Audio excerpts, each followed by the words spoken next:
এখন আপনি আমি বলবো লূত আলাইহিস সালামের কওম অপরাধ করেছিল কি? সমকামী ছিল। নূহ আলাইহিস সালামের কওম কি অপরাধ করেছিল? তারা শিরক করেছিল। তারপরে যদি আমরা বলি হুদ আলাইহিস সালামের কওম, তারা এমন ছিল যে তারা লুটতরাজ করত। তাদের শাসক প্রশাসক যারা ছিল তারা জনগণের উপর ডাকাতি, তারপরে রাহাজানি, এই কাজগুলো করত। আচ্ছা বলেন তো, আমাদের বাংলাদেশ যদি জরিপ করা হয়, আমাদের দেশ যদি জরিপ করা হয়, তাহলে মানুষের অবস্থা কি? কেউ সমকামী, আবার কোন কোন দেশ বাহাদুরি দেখায়, সমকামিতার লাইসেন্স দেখায়। আমাদের দেশের কিছু নাস্তিক, আমাদের দেশের কিছু নাদন, আমাদের দেশে কিছু নাফরমান আল্লাহর বান্দা, তারাও এরকম ফুলকানি তাদের মাঝে মধ্যে ওঠে।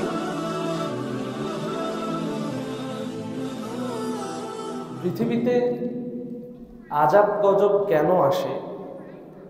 এক দৃষ্টিতে এটি মানুষের কৃতকর্মের ফল। আবার যদি এটি মুমিনদের জন্য ধরা হয়, তাহলে মুমিনরা সেই আযাব গজব থেকে আল্লাহর কাছে পানাহ চাওয়ার পাশাপাশি আল্লাহ রাব্বুল আলামিনের সেই বিধানের প্রতি তারা সবর করবেন এবং সেটাকে পাপ মোচনের মাধ্যম মনে করবেন।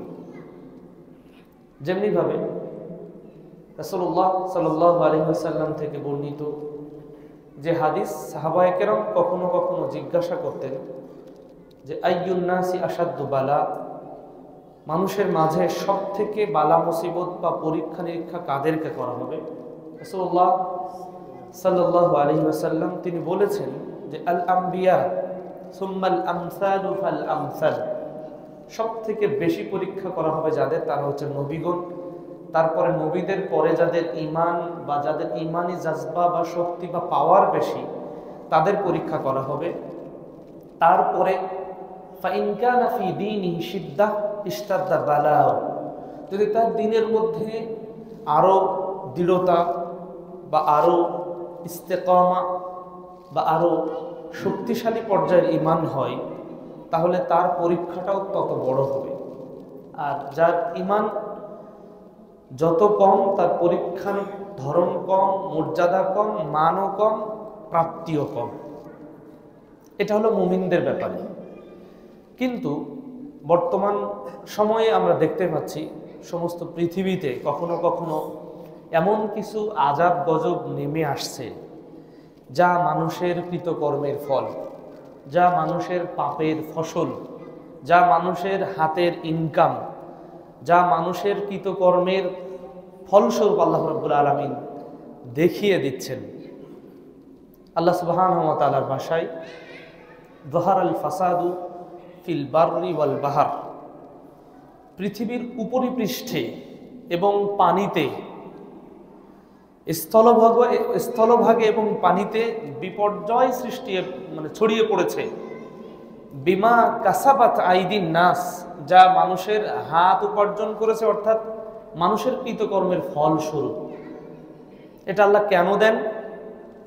দেওয়ার কারণ হচ্ছে লিইউযীকাহুম বা'দাল্লাযী আমিলু, তারা যেই কৃতকর্ম পৃথিবীতে করছে, যেই পাপ কাজ তারা পৃথিবীতে করছে, এই পাপ কাজের ফলস্বরূপ আল্লাহ রাব্বুল আলামিন তাদেরকে একটু চেখে দেখানোর মাধ্যম করেন। তরকারি রান্না হয়, সব তরকারি চাকা হয় না। তরকারির একটু ঝোল বা এক টুকরা চাকলেই কিন্তু যথেষ্ট হয়। তো আল্লাহ সেই কথা বলছেন, আপনি আমি তরকারি চাকতে যে, বা রাঁধুনি বা যিনি রান্না করছেন তরকারি চাকতে যে, তিনি সম্পূর্ণ তরকারি খান না বা সম্পূর্ণ ঝোল খান না, সম্পূর্ণ তিনি তরকারির অংশ খান না, তিনি একেবারে অল্প পরিমাণ। তো এক পাতিলের মধ্যে অল্প পরিমাণ স্বাদ চাকলে যেমন পাতিলের নির্ণয় করা যায়, আল্লাহ বিরাট শাস্তি থেকে, মহাশাস্তি থেকে একটু চাকিয়ে দিচ্ছেন যে একটু টেস্ট করো, লাআল্লাহুম ইয়ারজিউন, যাতে তোমরা আমার পথে ফিরে আসো। আরে আমি আল্লাহ, আমি আল্লাহ, আমার পথে ফিরে এসো। যদিও বিধর্মী, তারপরেও আমরা দোয়া করছি।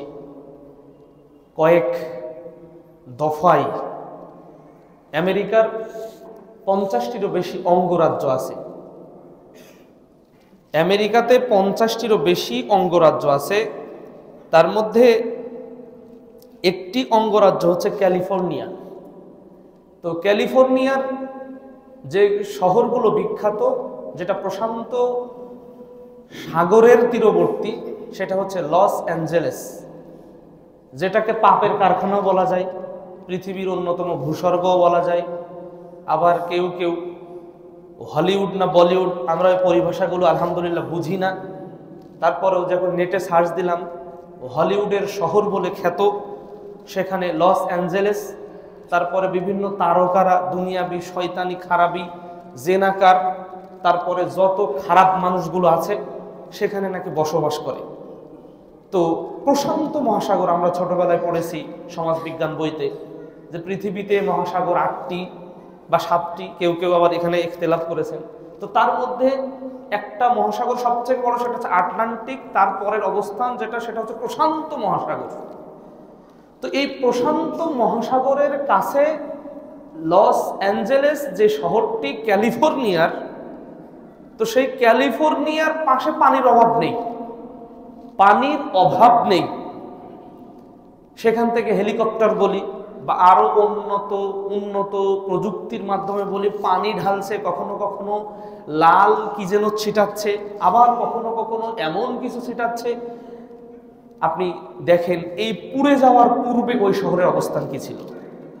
সেখানে নদী ছিল, সাগর ছিল ছোট ছোট, বা সেখানে এত সুন্দর মানে চমকপ্রদ একটা শহর মানে ক্যালিফোর্নিয়ার লস অ্যাঞ্জেলেস, কিন্তু সেটা হঠাৎ করে, ধরুন হঠাৎ করে ঢাকা শহরে যদি আগুন ধরে যায়, কি আর তখন বাঁচতে পারে?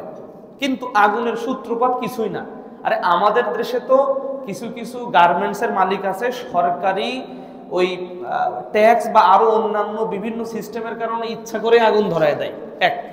দ্বিতীয়ত শর্ট সার্কিটের কারণে আগুন ধরে। তো সেখানে বলা যায় যে এই আগুনটা এই কারণে হয়েছে, এই আগুনটা এই কারণে সূত্রপাত হয়েছে, মানে সিসিটিভির ফুটেজ বলে আরো অন্যান্য তদন্তে তার কিছু বের হয়ে আসে। কিন্তু এখনো তারা বের করতে পারেনি আগুন আসলো কোত্থেকে, বের করবে কি করে? বের করার ক্ষমতা তাদের নেই। বের করবে কি করে? বের করার ক্ষমতা তাদের নেই।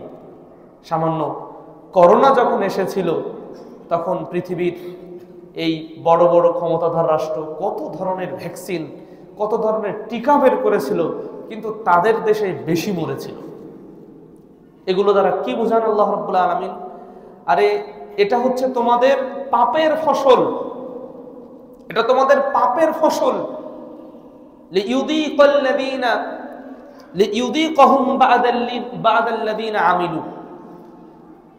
মানে এটা তাদেরকে একটু চাখাচ্ছি মাত্র, তোমরা যে পাপ করছো, লাআল্লাহুম ইয়ারজিউন, যাতে তোমরা ফিরে এসো।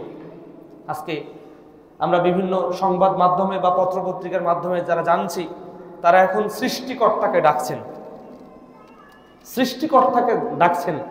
যদিও আল্লাহ রাব্বুল আলামিন তার বাস্তবতা তিনি আল কোরআনুল কারীমে বলছেন যে ওয়ালা ইন সাআলতাহুম মান খালাকাস সামাওয়াতি ওয়াল আরদ, আরে যদি তোমরা জিজ্ঞাসা করো যে আল্লাহ মানে আসমান এবং জমিনকে সৃষ্টি কে করেছেন, ওই ধর্মীয় বলি আর বিধর্মীয় বলি পৃথিবীর সকলকে যদি জিজ্ঞাসা করা হয়, তারা অবশ্যই তারা বলবে লা ইয়াকুলুন্নাল্লাহ, তারা অবশ্যই বলবে একমাত্রই হচ্ছে সৃষ্টিকর্তা আল্লাহ।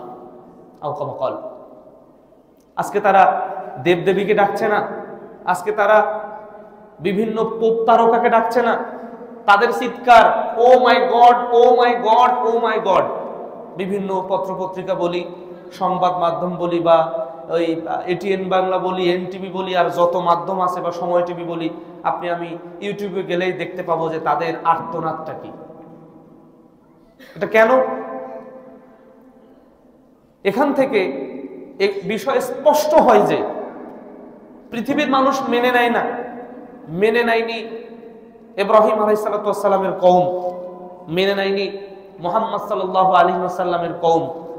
যখন তাদের দাওয়াত দেওয়া হয়েছিল, ইব্রাহিম আলাইহিস সালাম দাওয়াত দিয়েছেন তার পিতা আজরকে এবং তার কওমকে, তখন ইব্রাহিম আলাইহিস সালামকে বলে দেওয়া হয়েছে, শোনো যদি তুমি এটা থেকে বিরত না থাকো তাহলে তোমার মাথা ফাটিয়ে দেওয়া হবে, তোমাকে বিতাড়িত করা হবে, তোমাকে হত্যা করা হবে। তুমি কেমন কথা বলো?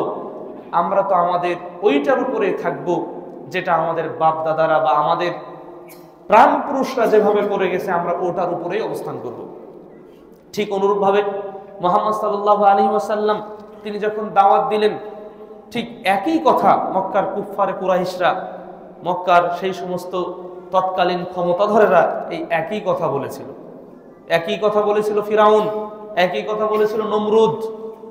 মুসা আলাইহিস সালাম ফিরাউনের কাছে কতবার দাওয়াত দিলেন। 20টি বছরে আল্লাহ রাব্বুল আলামিন 7 বার ফিরাউনকে বিভিন্নভাবে ধরাশায়ী করেছেন। তারপরেও তারা কিন্তু ক্ষান্ত হয়নি, তারপরেও তারা ওই নবীদের উপরে জুলুম নির্যাতন করেছে, তারপরেও তারা ইসলাম বহির্ভূত, ইসলামের যত প্রকার শত্রুতা ইসলামের সাথে করা যায়, অর্থাৎ সেই সময়ের নবীদের সাথে, নবীর অনুসারীদের সাথে করা যায়, সেটা অব্যাহত রেখেছিল। আমরা যদিও প্রথমেই বলেছি আমরা তাদের জন্য দোয়া করি, দোয়া করার কি কারণ? আমরা আমাদের আদি পিতা আদম আলাইহিস সালাম, মা হাওয়া, সেখান থেকেই মূলত আমরা সবাই, যদিও মুসলিম অমুসলিম, ধর্মীয় বিধর্মীয়, কেউ বা মুসলিম, কেউ খ্রিস্টান, কেউ বৌদ্ধ, আর কেউ বা অন্য শিখ, আর যাই বলি না কেন, যত বিভক্তি, এই বিভক্তি কিন্তু মানুষের সৃষ্টি করেছে। কারণ যেখানে মা আদম, মা হাওয়া এবং পিতা আদম, তো এক পিতা এবং এক মা থেকে আল্লাহ রাব্বুল আলামিন ছড়িয়ে ছিটিয়ে দিয়েছেন। সূরা নিসার 4 নম্বর সূরার 1 নম্বর আয়াত থেকে যেটা স্পষ্ট হয়, তাহলে সেই হিসাবে তাদের জন্য আমরা দোয়া করছি, আল্লাহ তাদেরকে আপনি হেদায়াত দান করুন, আল্লাহুম্মা আমিন। তাদের জন্য হেদায়াতের দোয়া করছি, কারণ তারা অবশ্যই এক অর্থে আমাদের ভাই। তাই বলে তাদের সাথে ভ্রাতৃত্বের বন্ধন নয়, তাদের কাছে দাওয়াত দেওয়া এবং তাদের জন্য দোয়া করা, যে যে আল্লাহ রাব্বুল আলামিন এই আযাব গজব দিয়েছেন পাপের কারণে, সুতরাং সে তার দিকে ফিরে যাওয়া উচিত, তার দিকে ফিরে যাওয়া উচিত। তাদের উপরে এই গজব, এই আযাব যেটা নাজিল হয়েছে নিঃসন্দেহে তাদের পাপের কারণে। আজকে ফিলিস্তিনিদের থেকে যুদ্ধবিরতির ঘোষণা করা হয়েছে, জানি না সুবুদ্ধির উদয় কেন হলো, বা কোন চাপে হলো, বা কোন কারণে হলো। আমরা যারা পত্রপত্রিকা পড়ি বা খবর রাখি, সেটা আমরা দেখি আজকে তাদের উপরে যে নির্যাতনগুলো করা হয়েছে। এরকম মসজিদে সালাত আদায় করছি, হঠাৎ আকাশ থেকে বোম্বিং করা হলো, আমরা একসাথে শেষ হয়ে গেলাম। ধারণাটা কেমন, ভাবটা কেমন? এরকম বহু বিল্ডিং ছিল যা ওই আমেরিকান শক্তি দিয়ে মুসলিমদেরকে হত্যা করা হয়েছিল। যুদ্ধটা থেমেই যেত, পরবর্তীতে দ্বিতীয়বার আবার রসদ বা আবার সৈন্য বলি, আবার পারমাণবিক বোমা বলি, আর যত বোমা বলে আবার দ্বিতীয় চালান পাঠিয়ে দিল, যার কারণে এই অবস্থা হলো। তারা বুঝতে পারছে ফিলিস্তিনিদের কি কষ্ট। আল্লাহ রাব্বুল আলামিন মানুষের মৃত্যুর পূর্বে হেদায়াত, অর্থাৎ আল্লাহর বিধানকে মানার তৌফিক আল্লাহ আপনি দান করুন, আল্লাহুম্মা আমিন। হেদায়াত আসে দুইভাবে, একটা দাওয়াতের মাধ্যমে কেউ হেদায়াত পেতে পারে, আবার হেদায়াত পেতে পারে আল্লাহর তৌফিকে। যেমনি ভাবে আল্লাহ নবী সাল্লাল্লাহু আলাইহি ওয়াসাল্লাম এর ব্যাপারে আল্লাহ রাব্বুল আলামিন বলছেন, ইন্নাকা লা তাহদি মান আহবাবত ওয়ালাকিন্নাল্লাহু ইয়াহদি মান ইয়াশা। আমাদের বর্তমান কাজ হচ্ছে মানুষকে দেখিয়ে দেওয়া, নিজে আল্লাহর কাছ থেকে হেদায়েত চাওয়া। ইহদিনাস সিরাতাল মুস্তাকিম, আল্লাহুম্মা ইন্নী আসআলুকাল হুদা ওয়াত তুকা ওয়াল আফাফা ওয়াল গিনা। সাথে সাথে আমার জন্য যেমন হেদায়েত চাইবো, আমার মুসলিম বা স্বজাতির জন্য হেদায়েত চাইবো, সাথে সাথে বিধর্মীদের জন্যও হেদায়েত চাইবো, কারণ তারাও আদম সন্তান। আল্লাহ রাব্বুল আলামিন আমাদের সকলকে হেদায়েত দান করুন, আল্লাহুম্মা আমিন। আজকের পৃথিবীতে পাপের চিত্র যদি আমরা দেখি, আল্লাহ রাব্বুল আলামিন কওমে আদ, সামুদ বা ফিরাউনের গোত্র, তাদেরকে বিভিন্নভাবে ধ্বংস করেছেন, বিভিন্নভাবে আযাব দিয়েছেন, বিভিন্নভাবে কষ্ট দিয়েছেন। উদ্দেশ্য একটাই, তারা যেন পাপের কাজ ছেড়ে দেয়, নবীদের সাথে শত্রুতা, কোরআনের সাথে শত্রুতা, আল্লাহর বিধানের সাথে শত্রুতা, এগুলো ছেড়ে দিয়ে আল্লাহকে মেনে নেয় এবং সেই নবী এবং রাসূলকে মেনে নেয়। আল্লাহ রাব্বুল আলামিন, আমরা পৃথিবীতে বর্তমান সময়ে যদি লক্ষ্য করি, কোন কোন কওমকে, লূত আলাইহিস সালাতু ওয়াস সালামের কওমকে একটা পাপের কারণে তাদেরকে ধ্বংস করে দেওয়া হয়েছিল। ইব্রাহিম আলাইহিস সালাতু ওয়াস সালামের ভাতিজা লূত আলাইহিস সালাতু ওয়াস সালামের মাঝে একটা অপরাধ, তাদের যে মেইন অপরাধ ছিল তারা ছিল সমকামী। এর কারণে আল্লাহ রাব্বুল আলামিন এমন আযাব তাদের উপরে দিলেন, পৃথিবী উপরে তুলে আবার উল্টা করে দিলেন, তারপরে আবার পাথর নিক্ষেপ করলেন, করে চর্বিত চর্বণ অর্থাৎ গরু ঘাস খাওয়ার পরে জাবর কাটলে যে অবস্থা হয়, তাদের অবস্থা এমনটা করে দিয়েছিলেন, তাদের অবস্থা এমনটা করে দিয়েছিলেন। আবার কেউ কেউ নূহ আলাইহিস সালাতু ওয়াস সালামের কওমের গোত্রের মাঝে একটা বড় অপরাধ ছিল, তারা হচ্ছে শিরকের আবির্ভাব অর্থাৎ ডিসকভারার ছিল, তারাই হচ্ছে শিরক তৈরি করেছিল, এই একটা অপরাধ ছিল।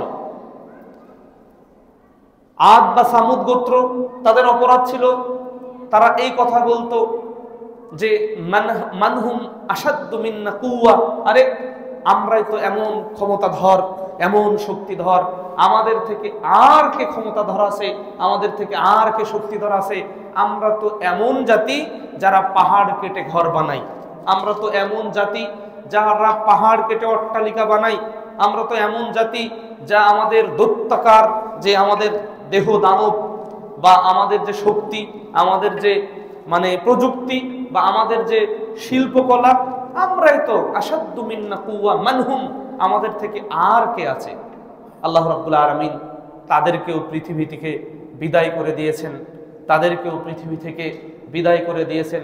ওই যে বলছিলাম লূত আলাইহিস সালাতু ওয়াস সালামের কওমকে ধ্বংস করে দেওয়া হলো, যে লূত সাগর বলি বা ডেড সি বলি বা মৃত সাগর বলি, এই মৃত সাগরটা আজও পর্যন্ত পৃথিবীতে মানে এখন আল্লাহ রাব্বুল আলামিন রেখেছেন, সেখানে ৭৭ কিলোমিটার এটা দৈর্ঘ্য, ৭৭ কিলোমিটার দৈর্ঘ্য। আবার যদি প্রস্থের দিকে লক্ষ্য করা যায় তাহলে ১২ কিলোমিটার, অর্থাৎ মাইলে হবে ৫০ মাইল লম্বা আর আড় হবে ৯ মাইল প্রস্থ।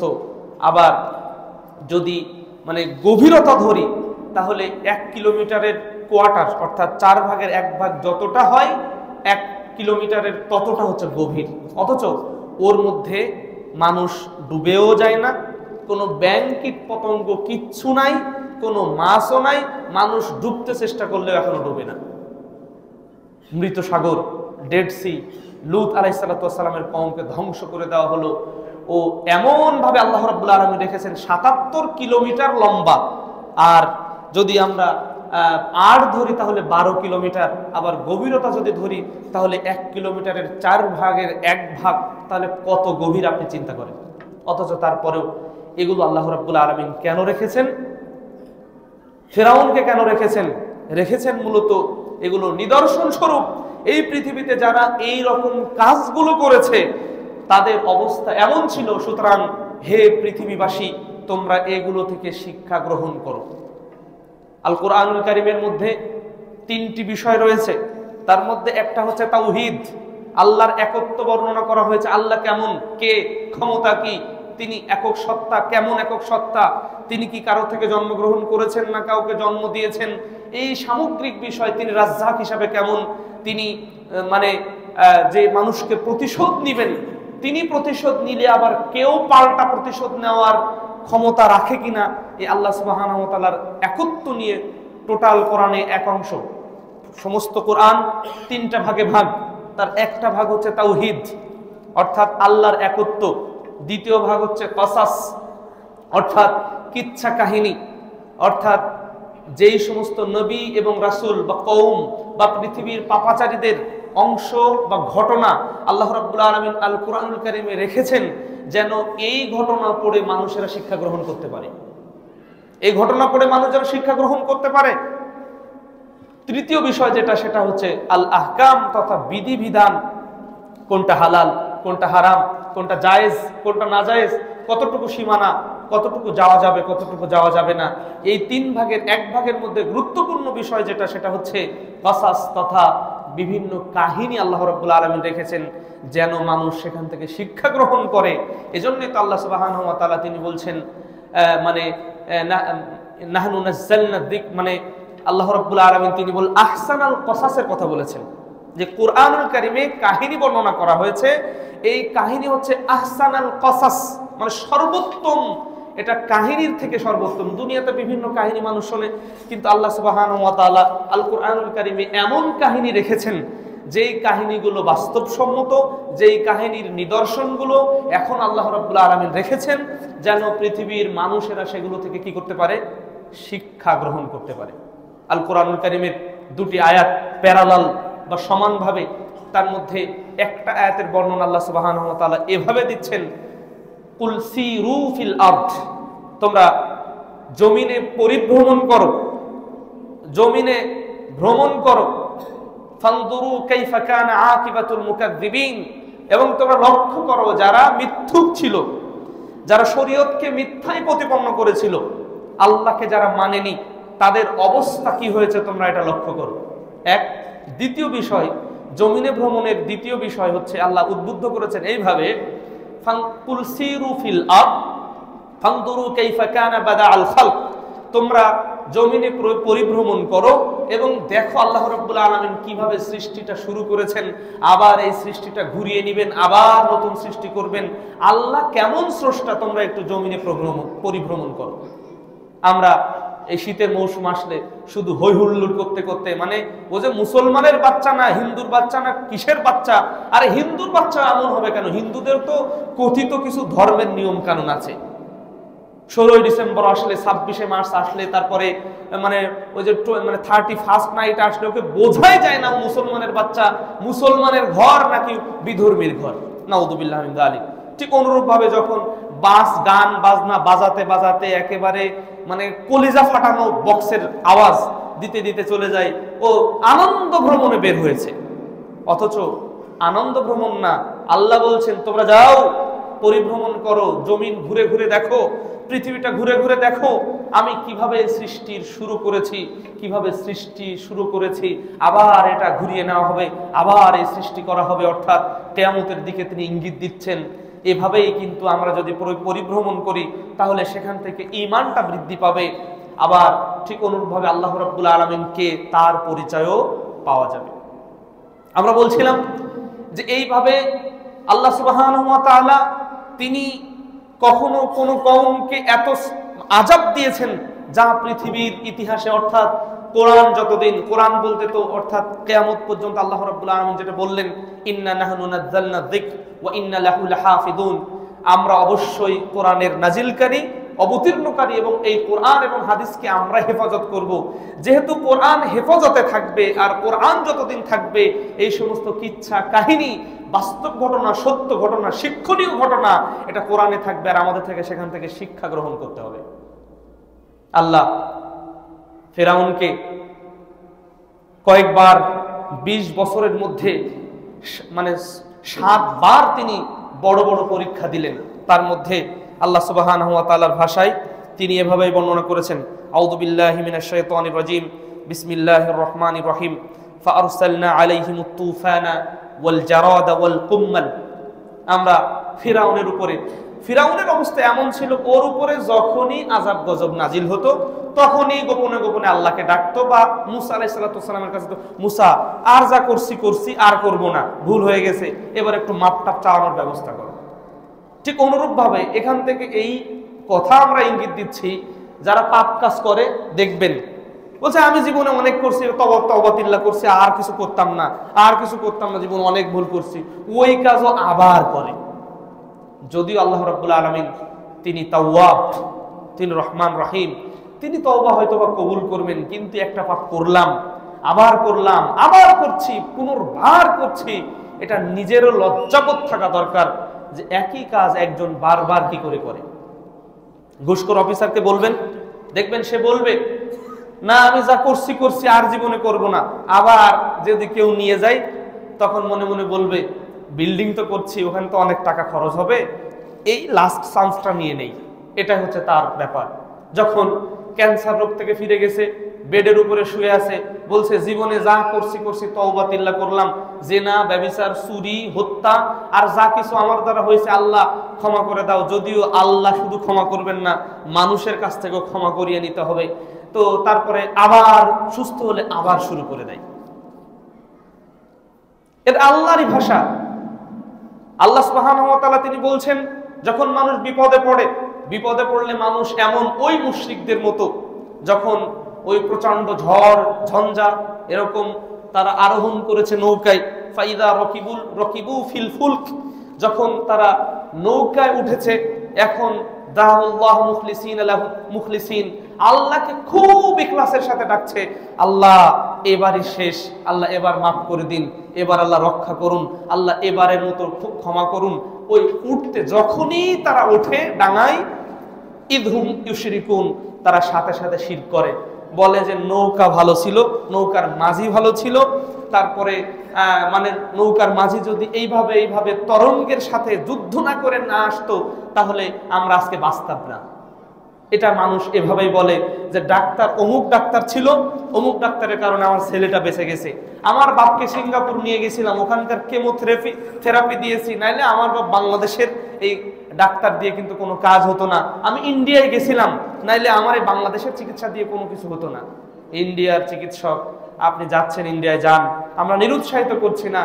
ইন্ডিয়ার চিকিৎসক মুহতারাম আমিরে জামাত একদিন এক কর্মীকে বলছেন, প্রফেসর ডক্টর মোহাম্মদ আসাদুল্লাহ গালিব হাফিজাহুল্লাহ, একজন তিনি ওপেন হার্ট সার্জারি করতে যাবেন, তো ওপেন হার্ট সার্জারি করতে যাবেন, তো ইন্ডিয়াতে যাবেন, তো তিনি একটা কথা বললেন, এই শোনো, যদি সম্ভব হয় দেশের কোনো ডাক্তার, মুসলিম ডাক্তার ধরো, মুসলিম ডাক্তার ওর যদি চেতনা থাকে ও বিসমিল্লাহ বলবে, ওই ইন্ডিয়ার ডাক্তার কিন্তু বিসমিল্লাহ বলবেও না, বিসমিল্লাহর গুরুত্ব বুঝবে না, সুতরাং তোমার কিন্তু বরকত কানে হবে না। যদিও আমরা বলছি না আপনি ওই পার্শ্ববর্তী দেশে যাবেন কি যাবেন না, কিন্তু এটা হচ্ছে ইমানি জাজবা। তো এই কথাগুলো বলা নিঃসন্দেহে শিরক।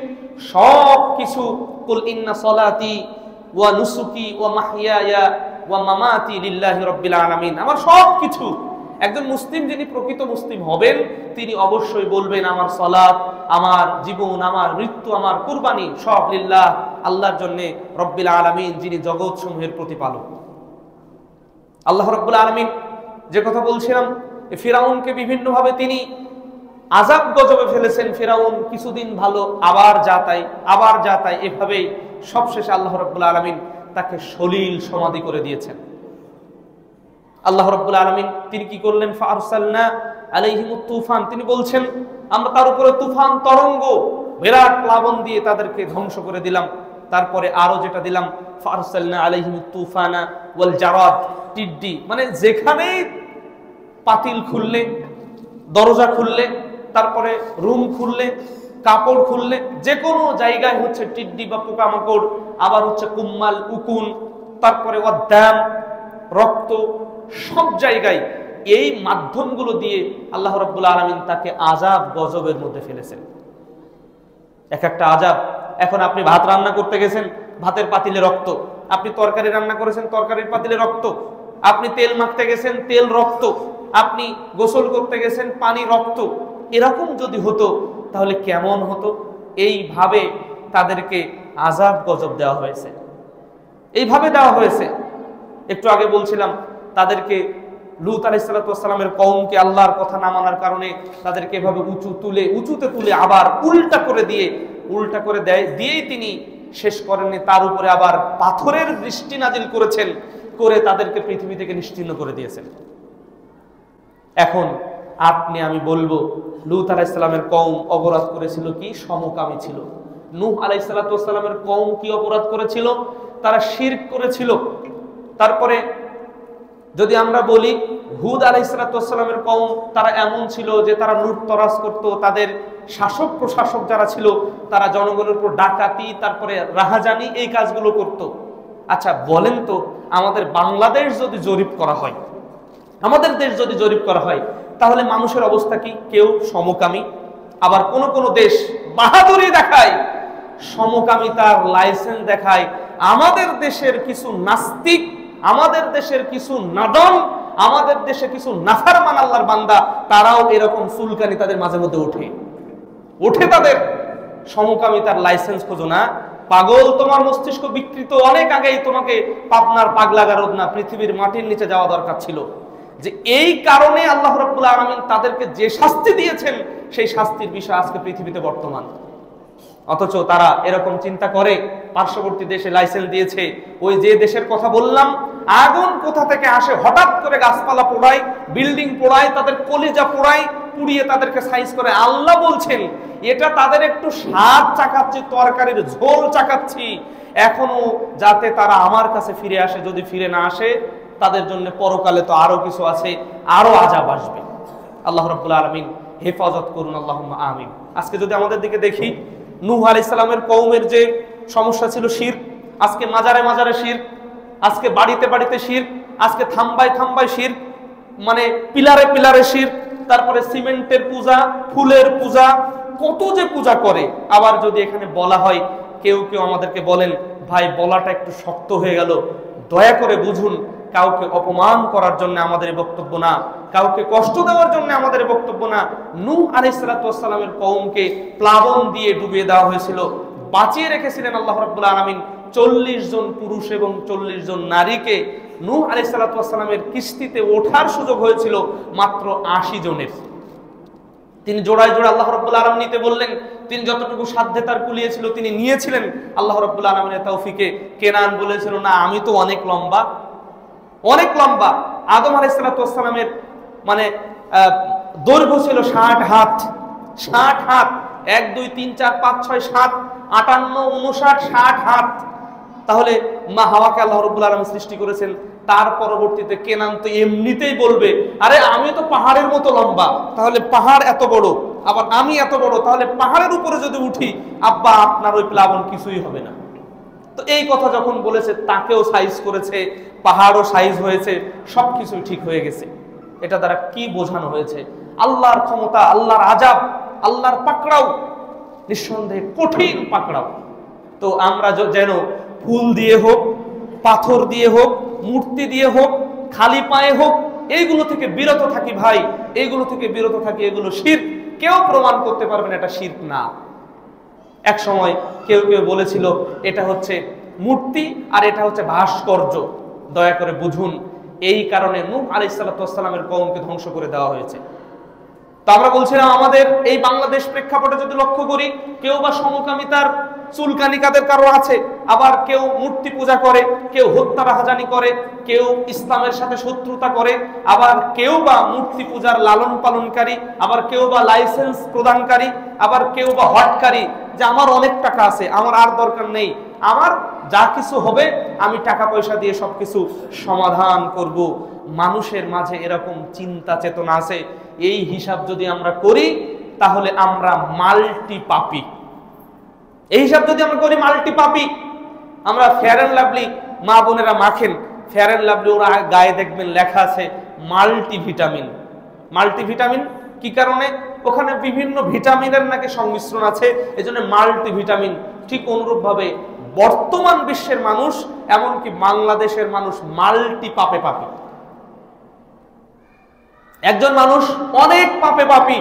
আল্লাহ তো আগের কওমকে লূত আলাইহিস সালামের কওম বলি, হুদের কওম বলি, সালেহ আলাইহিস সালামের কওম বলি, তারপরে মূসা আলাইহিস সালামের কওম বলি, তাদের এক একটি পাপের কারণে, একটি বা দুটি পাপের কারণে তাদেরকে শাস্তি দিয়েছেন আল্লাহ রাব্বুল আলামিন, এবং পৃথিবী থেকে বিদায় করে দিয়েছেন। কিন্তু আজকে আমরা এত পাপ করি, তারপরেও কেন আমাদের উপরে শাস্তি আসে না? একটু আল্লাহ রাব্বুল আলামিন অল্প একটু শাস্তি দেন। আর এটা হচ্ছে নবী সাল্লাল্লাহু আলাইহি ওয়াসাল্লামের দোয়ার ফসল। তিনি দোয়া করেছেন, আল্লাহ রাব্বুল আলামিন দোয়া কবুল করেছেন। সহিহ মুসলিমের মধ্যে হাদিস এসেছে, রাসূলুল্লাহ সাল্লাল্লাহু আলাইহি ওয়াসাল্লাম তিনি বলছেন, সাআলতু রাব্বি সালাসা, আমি আমার রব দয়াময় আল্লাহর কাছে তিনটি জিনিস চেয়েছিলাম। ফাআতানিহি সিনতাইন ওয়া মানাআনি ওয়াহিদা, তিনি আমাকে দুটি দিয়েছেন আর আমাকে একটি দেননি। আমি তিনটি জিনিস চেয়েছিলাম, তিনি দুটি দিয়েছেন আর একটি আমাকে দেননি। সাআলতু রাব্বি, আমি আমার রবের কাছে চেয়েছিলাম তিনটি জিনিস, তিনি আমাকে ফাআতানি সিনতাইন ওয়া মানাআনি ওয়াহিদা সাআলতু রাব্বি আল্লা ইহলিকা উম্মতি বিসানা। আল্লাহ আমার এই উম্মতকে যেন আপনি দুর্ভিক্ষ দিয়ে আপনি ধ্বংস করবেন না, তাদেরকে কষ্ট দিবেন না। আল্লাহ দুর্ভিক্ষ দিয়ে যেমনি ভাবে ইউসুফ আলাইহিস সালামের যুগে বা আরো অন্যান্য নবীদের যুগে মানুষের পাপের কারণে মানুষের দুর্ভিক্ষ দিয়ে মানুষকে হত্যা করা হয়েছে, আমার উম্মতকে যেন সমূলে এই দুর্ভিক্ষ দিয়ে আপনি হত্যা করবেন না। আপনি বলতে পারেন এদেশেও দুর্ভিক্ষ এসেছিল, ওই মানে 70-এর আগে পরে যে দুর্ভিক্ষের কথা যদি আমরা বলি, এই দুর্ভিক্ষে কিছু মানুষ দুর্ভিক্ষগ্রস্ত হয়েছিল, সেটাও মানুষের কারণে, সেটাও বৈশ্বিক পুঁজিবাদের কারণে। পুঁজিবাদ তো এমন সর্বনাশী তন্ত্র, এমন একটি মাধ্যম, ধনী হবে, গরিব আরো ডাউনে যাবে। দেখেন না আজকের নিঃসন্দেহে বাংলাদেশ প্রেক্ষাপটটাও ওই রকম হয়ে দাঁড়িয়েছে। ধনী তার টাকা দিয়ে আরো ব্যবসা করে, আরো ধনী হয়, গরিব অধ থেকে অধস্তনে চলে যায়।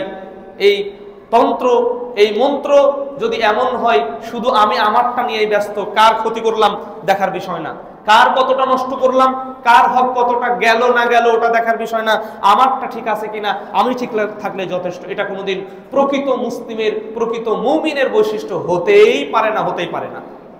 আল্লাহ রাব্বুল আলামিন আমাদের পূর্ণ হেদায়েত দান করুন, আল্লাহুম্মা আমিন।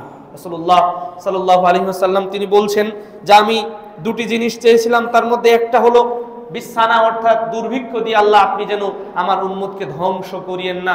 আল্লাহ রাব্বুল আলামিন এই দোয়া তিনি কবুল করেছিলেন, তিনি দোয়া কবুল করেছিলেন।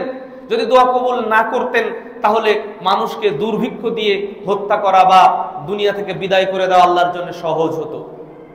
আল্লাহর জন্য সহজ বলতে বিষয়টা এমন নয়, আল্লাহর জন্য কঠিন এমন না।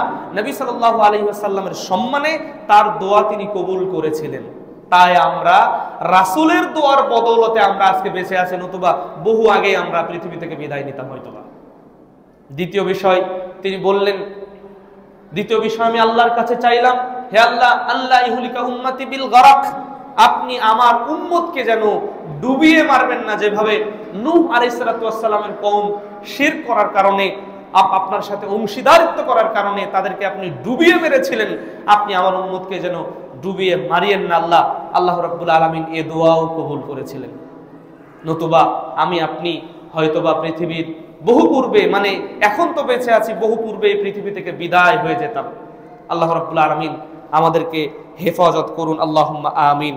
তৃতীয় বিষয় যেটা তিনি দোয়া করেছিলেন, আল্লাহ আল্লাহ লা ইউজালা বাসাহুম বাইনাহুম ফামানানি, আল্লাহ যেন তাদের উপরে বিভিন্ন আপদ বিপদ যেন এসে আপতিত না হয়, তাদের মধ্যে যেন কোনো সমস্যা না হয়, তারা যেন পরস্পর ভ্রাতৃত্বের বন্ধনে থেকে যেন পৃথিবী থেকে বিদায় নেয়। আল্লাহ রাব্বুল আলামিন এটা দোয়াটা কবুল করেননি। এজন্যই ভাইয়ে ভাইয়ে মারামারি, এজন্যই গোত্রে গোত্রে মারামারি, এজন্য ধর্মে বিধর্মে মারামারি, এটা কিন্তু চলমান রয়েছে। এগুলো আসার অনেকগুলো কারণ আছে। আপনার আমার উপরে আযাব গজব নাজিল হয় বিভিন্ন কারণে। তার মধ্যে আমরা যদি মুয়াত্তা মালিকের একটি হাদিসের দিকে লক্ষ্য করি, সমাজে যখন 6টি কাজ মানুষের মাঝে দেখা যাবে, তখন 6টি আযাব বা গজব বা শাস্তি পৃথিবীতে নেমে আসবে। তার মধ্যে যদি জেনা এবং ব্যভিচার সমাজে বেড়ে যায়, জেনা এবং ব্যভিচার সমাজে বেড়ে যায়, তাহলে যেই বিষয়টা বেড়ে যাবে, অর্থাৎ যেই বিষয়টা মানুষের উপরে পড়বে, সেটা হচ্ছে মহামারী। মহামারী বলতে ওই যে করোনা আসবে, করোনা এসেছে, তারপরে আবার নতুন কোন ভাইরাস কিন্তু আসতেছে, নতুন ভাইরাস আর একটা আবিষ্কার হচ্ছে। সাংবাদিকরা বেশ ফলাও ভাবে প্রচার করছেন, আবার কেউ কেউ ভয়ও পাচ্ছেন, আবার কেউ কেউ বলছেন যে করোনায় এত কিছু হইলো তাই মরি নাই, ও মনে হয় তার থেকে নরমালি হবে, সুতরাং যা করার তাই করতে থাকি। করোনার সময় অনেক মানুষ দাড়ি রেখেছিল, আবার করোনা চলে গেলে দাড়ি সাফা মহিলাদের মতো হয়ে গিয়েছিল। আমরা কাউকে অপমান করছি না, পুরুষের দাড়ি থাকবে, যে পুরুষ হবে তার দাড়ি থাকবে। যদি দাড়ি না থাকে, ওই অবস্থায় আপনি কবরে রাখছেন আমাকে বা আপনাকে, আপনি বলছেন যে বিসমিল্লাহ, আল্লাহর নামে রাখছি, ও আলা মিল্লাতে রাসূলিল্লাহ, রাসূলের মিল্লাতের উপরে, রাসূলের কোনো চিহ্নই নেই, তার কার মিল্লাতের উপর রাখা হলো? একটু বোঝার চেষ্টা করি প্রিয় ভাই, আমি কার কারণে দাড়ি রাখি না, আমি কার কারণে, কোন কারণে গিটের নিচে আমার কাপড় চলে যায়, আমি একটু ভয় করি না যে গিটের উপরে কাপড় পরিধান করতে বলা হয়েছে, আর আমি একজন নারী বা মহিলা, আমার সম্পূর্ণটাই আমি গোটাটাই পর্দা, অথচ আমি গিটের উপরে কাপড় পরিধান করি, আমার চেহারা বেশভূষণ দেখলে শয়তানও লজ্জা পাবে, শয়তানও লজ্জা পায় মুসলিম মেয়েদের বা মহিলাদের চলন ফেরন দেখলে। আল্লাহ এই সমস্ত বান্দীদের, আল্লাহ রাব্বুল আলামিন আমরা দোয়া করছি গুনাহগার ভাই হিসাবে বা ছেলে হিসাবে আল্লাহ তাদের হেফাজত করুন এবং হেদায়েত দান করুন, আল্লাহুম্মা আমিন। প্রিয় ভাইরা, তো আল্লাহ রাব্বুল আলামিন তিনি বলছেন হাদিসে নববীর মধ্যে নবী সাল্লাল্লাহু আলাইহি ওয়াসাল্লাম বলছেন, যখন জেনা ব্যভিচার বেড়ে যাবে, আমরা আরবি না বলে শুধু বাংলার অংশটুকু বলার চেষ্টা করছি, জেনা ব্যভিচার বাড়বে, মানুষের উপরে মহামারী বা দুর্ভিক্ষ বাড়বে, মহামারী বা দুর্ভিক্ষ বাড়বে। মহামারী কি শুধু জিনিসপত্র মাইনাস হয়ে যাওয়া, জিনিসপত্রের দাম হুহু করে বাড়া, এটাও একটা মহামারী? আপনি শুধু ভেবেছেন মনে হয় চাউল বাজারে না পাওয়া এটা মনে হয় মহামারী। জি না, চাউল না পাওয়া এটা একটা মহামারী, আবার চাউলের দাম 100 টাকা কেজি হওয়া এটাও একটা বড় মহামারী, এটাও মহামারী। আল্লাহ রাব্বুল আলামিন আমাদের হেফাজত করুন, আল্লাহুম্মা আমিন। মানুষ যখন মাপ বা ওজনে কম দিবে, তখন মানুষের মাঝে দুর্ভিক্ষ এবং মানুষের মাঝে সরকারি জুলুম এসে পড়বে। আপনি বলছেন এই সরকার অনেক জালেম গো, অমুক সরকার অনেক জালেম, যে জুলুম করেছে সে মানে ইহকালেও পাবে, পরকালেও তার শাস্তি রয়েছে। তো আপনার আমার যে কারণে সরকারি শাস্তি এসে পড়ছে, অর্থাৎ শাসকের উপর থেকে যে জুলুম নির্যাতন আসছে, এটা কিন্তু আমার আপনারও কারণ আছে। আপনি ওজনে কম দেন, আমি ওজনে কম দেই, মাপে কম দেই বা ওজনে কম দেই, জিনিসের মধ্যে 2 নাম্বার 3 নাম্বার কোনো নাম্বারই বলা যায় না, ভেজাল দিতে দিতে এমন করে ফেলেছি। আপনার আমার ধারণা এটাই, আরে আমি তো এটা ভক্ষণ করব না, আমি এটা খাবো না, আমার এটা চিন্তা চেতনার দরকার নেই। মোটা চাউল চিকন করছে, আপনি আগে মোটা চাউল পাওয়া যেত, গ্রামের মোটা মোটা চাউল, লাল চাউল, সাদা চাউল পাওয়া যেত। এখন আপনি বাজারে মোটা চাউলই তেমন খুঁজে পাবেন না, কারণ ওই যে আপনি আমি মেশিন বের করেছি, মোটা চাউল ডবল চিকন হবে, জিরা বা আঠাশ কেন, ও মিনিকেটের চাইতে চিকন করে ওকে বের করে দেওয়া যাবে। আপনার এই ব্যবসা হারাম।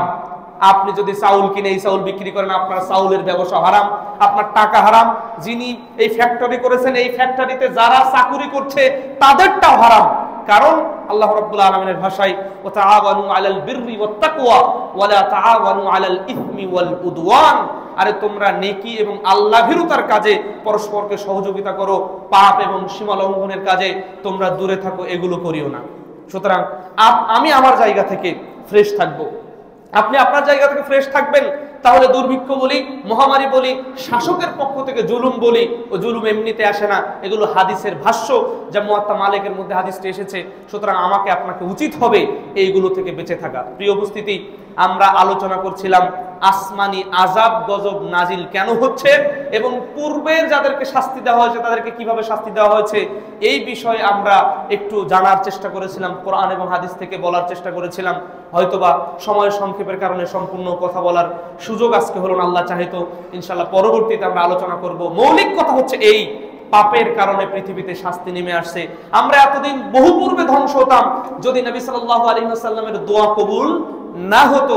সুতরাং আমাদের উচিত আল্লাহ যে সমস্ত মহামারী বলি বা আমেরিকার লস অ্যাঞ্জেলেসে যে আগুন বলি, এগুলো সব আল্লাহর পক্ষ থেকে গজব শাস্তি দিচ্ছেন, যেন আমরা সবাই আল্লাহর দিকে ফিরে যাই, এক আল্লাহর একত্বকে মেনে নেই, আল্লাহ যে উদ্দেশ্যে আমাদেরকে প্রেরণ করেছেন সেই উদ্দেশ্য বাস্তবায়ন করি। যদি না করি, দুনিয়াতে এরকম শাস্তি আসবে, হঠাৎ ঘরবাড়ি পুড়বে, নদী পুড়বে, সমুদ্র পুড়বে, গাছপালা পুড়বে, আমি আপনি পুড়বো, পৃথিবী থেকে যাব, পরকালীন শাস্তিও কিন্তু রয়েছে। সুতরাং সেই শাস্তির পূর্বে আমাদের উচিত আল্লাহ রাব্বুল আলামিনকে মেনে নেওয়া, আল্লাহর বিধানকে মেনে নেওয়া, নবী সাল্লাল্লাহু আলাইহি ওয়াসাল্লামের বিধানকে মেনে নেওয়া, রাসূলুল্লাহ সাল্লাল্লাহু আলাইহি ওয়াসাল্লামের নীতি পদ্ধতি মেনে নেওয়া। আল্লাহ আমাদের তৌফিক দান করুন, আল্লাহুম্মা আমিন।